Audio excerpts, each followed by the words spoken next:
3. 아이스크림의 제조. 아이스크림은 처음에 이탈리아에서 만들어져서 유럽 각국으로 퍼졌는데요. 처음에 만들어지는 형태는 얼음 입자가 커서 현재 그 셔벗과 같은 형태였다고 합니다. 그러다가 우리나라에서는 1970년대에 빙가 제조업이 본격적으로 시작하게 되었고요. 현재는 모양, 포장 용기, 상품의 종류가 아주 다양하게 발전되어 있고요.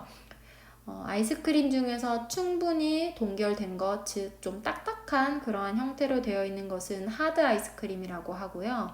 충분히 동결되지 않고 비교적 부드러운 아이스크림을 소프트 아이스크림이라고 합니다. 식품가공학적으로 아이스크림의 정의를 살펴본다면요. 아이스크림은 유지방이 모인 크림에 우유, 탈지분유, 당류, 안정제, 유화제, 향료 등을 첨가하여서 혼합한 다음 공기를 균일하게 분산시켜 동결시킨 부분적으로 얼어있는 유화액이라고 되어 있죠. 즉 아이스크림도 유화액이라는 것은 지방과 물이 섞여 있는 형태라는 것을 말하는 것이고요. 아이스크림의 질은 지방의 함량이나 얼음 결정에 이거 붙여주세요. 얼음 결정의 크기가 아이스크림의 질에 가장 큰 영향을 끼칩니다. 아이스크림의 성분은 다양한 것들이 많이 들어가 있지만 크게 본다면 지방, 탈지 고형분, 당류, 안정제, 유화제 이렇게 나눌 수가 있습니다.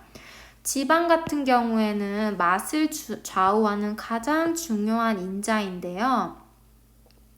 지방이 어떻게 함유되어 있냐에 따라서 풍미랑 조직이 부드러워지고 매끄러운 질감을 줍니다. 만약에 지방 함량이 너무 높으면은 그 점성이 높아져서 그러니까 점도가 높아져서 공기 혼입이 어렵기 때문에 단단해지기 쉽다는 그런 특징이 있고요.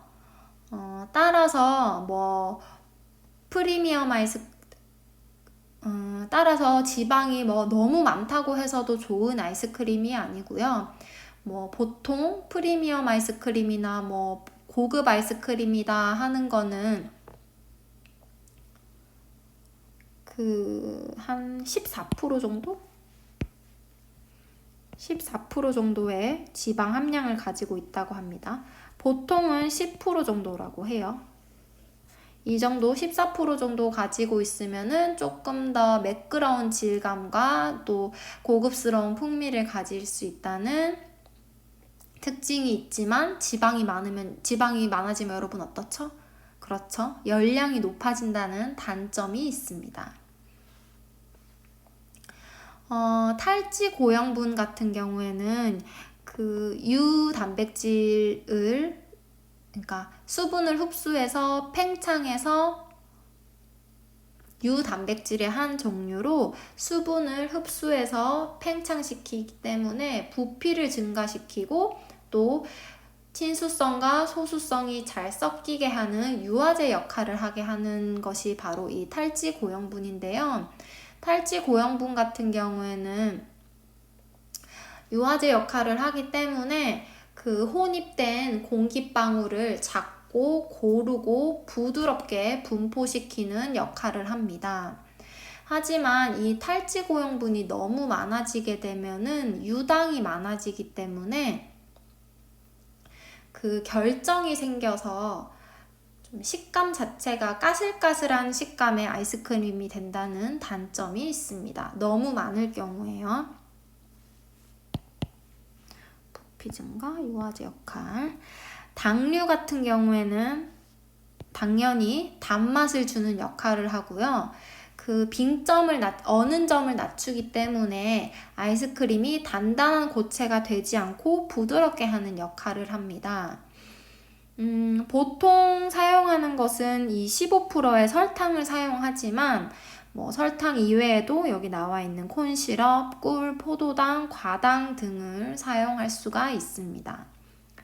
안정제 같은 경우에는 아이스크림이 저장되는 동안 일정한 크기의 얼음 결정을 유지하고 농도와 점성을 증가시켜서 부드러운 질감을 갖도록 도와주는 역할을 합니다. 운송과 저장 중에 일어나는 온도 변화는 얼음 결정을 녹게 하죠. 그러면은 이 결정이 근처에 딱 달라붙어서 결정이 그러니까 결정이 녹으면은 주위에 있는 것들이 합쳐져서 결정이 커져서 거친 질감을 만들게 되는데요.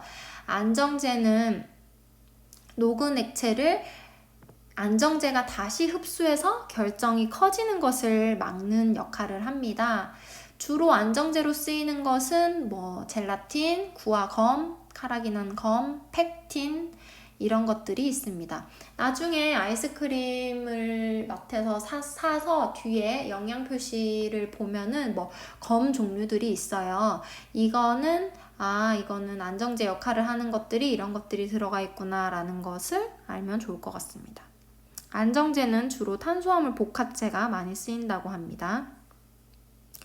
유화제의 경우에는 지방구를 고정을 시켜서 지방구와 얼음 결정체 자체가 커지는 것을 방지하는 역할을 하는데요. 기포의 크기, 즉 공기의 크기를 작게 하여서 질감을 부드럽게 하는 역할을 합니다. 유화제로는 보통 인공유화제인 모노글리세라이드라는 게 있어요. 그거를 사용하는데 종류에 따라서 달걀을 첨가하기도 합니다. 달걀 같은 경우에는 난황에, 그러니까 노른자에 그런 유화제 역할을 하는 것이 있어요. 첨가되어 있어요. 그래서 그러한 달걀의 성질을 이용한 것이고요. 이 외에 기호성을 높일 목적으로 방향 물질이나 즉 향기가 나는 물질이나 색소를 첨가하기도 합니다. 아이스크림의 제조 공정을 보도록 하겠습니다.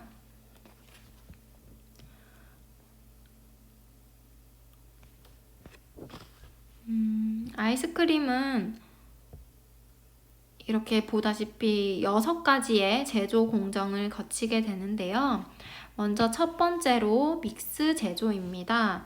즉 원유나 아이스크림 믹스라고 하는 거는 원유나 유 가공품에 다른 식품, 다른 첨가물 이런 것들을 다 혼합하고 또 멸균하고 최종적으로 건조시켜서 가루 형태로 만든 것인데요.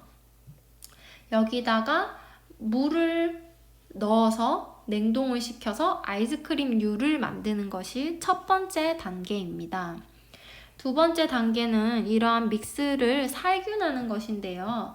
좋은 아이스크림을 만들기 위해서 병원성 미생물을 살균시키고 잘 배합을 시켜서 원료들을 잘 녹여서 배합을 시켜서 아이스크림의 조직을 질감을 좋게 하고 풍미를 개선시키기 위해서 반드시 이 믹스 살균을 거쳐야 합니다. 살균법은 우리 아까 여기 우유의 살균법에서 본 것처럼 저온 장시간 살균법, 고온 단시간 살균법, 그리고 초고온 순간 살균법이 있고요. 우유랑은 다르게 조금씩 온도나 시간의 차이가 있지만 거의 비슷합니다. 거의 비슷하니까 이러한 방법들이 있다는 것 정도 알아두면 좋을 것 같고요. 그리고 아이스크림도 똑같이 이 균질화 과정을 거칩니다. 균질화는 아까 얘기했었죠. 지방구를 고루고루 퍼지게, 그러니까 지방과 친수성과 소수성이 분리되는 것을 막기 위해서 지방구를 작은 사이즈로 분산시켜 제품이 더 균일하고 부드럽게 하는 것이 바로 이 균질화 과정이라고 했죠. 이 균질화 같은 경우에는 기포성을 개선시키고 부드러운 조직을 만들고 소화 흡수력을 촉진시키는 역할을 하는 것이 바로 이 균질화 과정입니다. 이 균질화 과정을, 그러니까 재료들을 이제 믹스 제조하고 살균하고 저온 살균하고 균질화 시킨 다음에 냉장 상태에서 그대로 두거나, 그러니까 냉동 상태에서 2시간 이상 두는 과정을 거치는데요. 이러한 과정을 바로 숙성 과정이라고 합니다. 숙성 과정 동안에 지방구가 이제 고체화가 되는 거고요. 우유의 단백질이나 안정제의 부피도 커지고 점도도 찐득찐득 점도도 증가하고 부드러운 질감이나 녹는 점, 빙점이 낮아지는 그러한 과정을 거치는 것이 바로 이 숙성 과정입니다. 그러니까 균질화까지 시켜서 만든 것들을 좀 더 아이스크림화 시키는 것이 바로 이 숙성하는 과정이고요. 다음으로는 냉동 과정인데요. 냉동 같은 경우에는 그 제조기에서 계속 교반하면서 계속 저어주면서 급속하게 냉동시켜서 동결시키는 과정을 말을 하는데요. 이 과정, 그러니까 즉 계속 저어주는 그러한 공정을 통해서 공기를 혼입시키고 이게 동결되면서 얼면서 부피가 증가하고 또 조직이 부드러워지고 맛이 향상되고 이러한 과정을 하는 것이 냉동입니다. 다시 말해서 냉동에서 중요한 것은 바로 이 교반, 즉 계속 저어주면서 아이스크림 제조기에서 계속 교반을 하면서 냉동을 시키면서 동결을 시켜준다는 것이 포인트고요. 이 교반을 하면서 공기가 들어간다고 했잖아요. 이 공기가 들어가면서 부피가 증가하는 것이 바로